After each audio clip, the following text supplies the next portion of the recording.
جب ایام قربانی قریب آتے ہیں تو قربانی کے جانوروں کے حوالے سے ایک جو بحث چھڑ جاتی ہے، اس حوالے سے کہا جاتا ہے کہ جو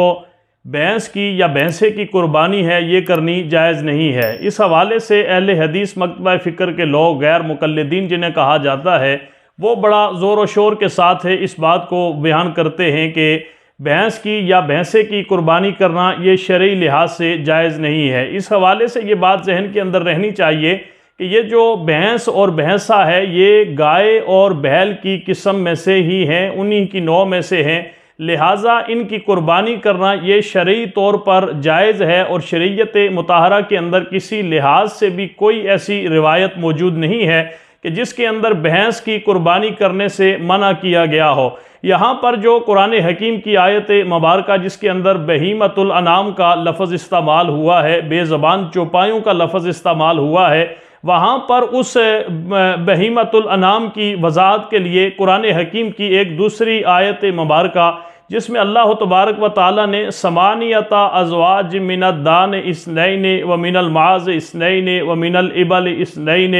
ومن البقر اثنین کے 8 جوڑے اللہ نے پیدا فرمائے ہیں نر اور مادہ کی شکل میں، بھیڑ میں سے جو ہے وہ ایک جوڑا، اسی طرح بکری کا جوڑا، اسی طرح اونٹ کا جوڑا، اسی طرح گائے کا جوڑا، یہاں پر 8 جوڑوں کی اللہ نے وضاحت بیان فرمائی ہے۔ اب یہاں پر جو مکتبہ اہل حدیث ہیں یا غیر مقلدین ہیں وہ یہاں پر کہتے ہیں کہ چونکہ 4 قسم کے جانور جن کا قرآن حکیم کے اندر ذکر آیا ہے، ان میں جو ہے وہ بھیڑ کا ذکر آیا ہے، بکری کا ذکر آیا ہے، اونٹ کا ذکر آیا ہے، اسی طرح گائے کا ذکر آیا ہے، لہٰذا ان 4 جانوروں کے علاوہ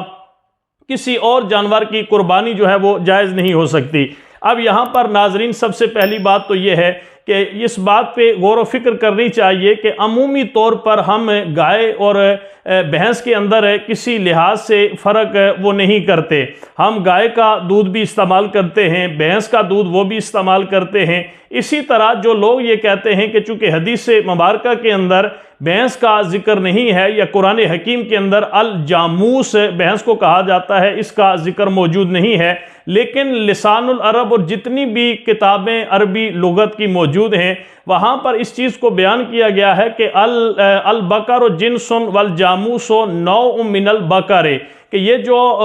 بھینس ہے یا جاموس کا لفظ ہے یہ بکر یعنی گائے کی قسم ہے، گائے ہی کی ایک جو ہے وہ نوع میں سے ہے۔ اب یہاں پر اہل حدیث لوگ یہ کہتے ہیں کہ دیکھیں جی حدیث مبارکہ کے اندر اس کا ذکر موجود نہیں ہے۔ یہ عجیب دوغلی پالیسی ہے کہ وہ گائے کا گوشت جہاں پر کھاتے ہیں اسی طرح وہ بھینس کا اور بھینسے کا گوشت بھی عمومی دنوں کے اندر قربانی کے ایام کے علاوہ وہ استعمال کرتے ہیں۔ ان کے نزدیک اس کا استعمال کرنا یہ عام دنوں کے اندر جائز ہے اور وہ اس کو غیر شرعی نہیں کہتے، لیکن جب ایام قربانی آتے ہیں تو اپنی تشہیر کے لیے وہ یہ بات پھیلا دیتے ہیں کہ دیکھیں نہ قرآن کے اندر جاموس کا لفظ ہے نہ ہی حدیث مبارکہ کے اندر جاموس کا لفظ جو ہے وہ استعمال ہوا ہے۔ اب ان سے سادہ سا یہ سوال ہے کہ اگر آپ لوگوں کے نزدیک الجاموس یعنی بھینس کا ذکر نہ قرآن کے اندر ہے نہ حدیث مبارکہ کے اندر ہے تو پھر آپ اس کا جو دودھ استعمال کرتے ہیں، آپ کا جو اس کا گوشت کھاتے ہیں، یہ پھر کس بنیاد کے اوپر آپ اس کا گوشت اور دودھ استعمال کر رہے ہوتے ہیں؟